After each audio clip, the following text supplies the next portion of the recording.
Sesudah melakukan aksi maling, satu unit motor sama barang bergolainya dari jero rumah warga di Prabu Muli Timur, dua lanang warga Pali langsung ditangkap oleh polisi.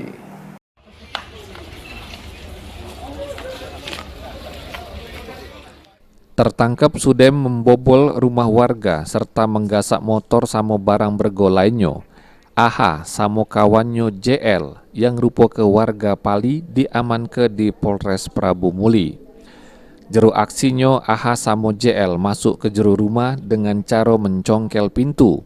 Selanjutnya mereka menguras segala isi rumah korban.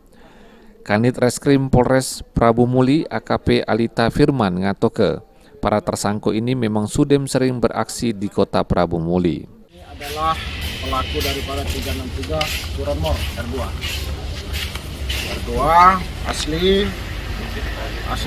asal daripada tersangka yaitu Pali Tanah Abang. Jadi pelakunya dua, yang satu pelaku utamanya masih kami kejar.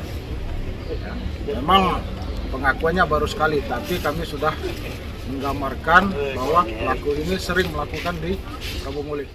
Selain ngaman kedua tersangka, polisi juga menyita 2 motor, mesin pemotong rumput, serta kompor gas. Pelaku ini mendekam di sel tahanan Mapolres Prabu Muli untuk mempertanggungjawab ke perbuatannya. Beni Firdaus, PAL TV.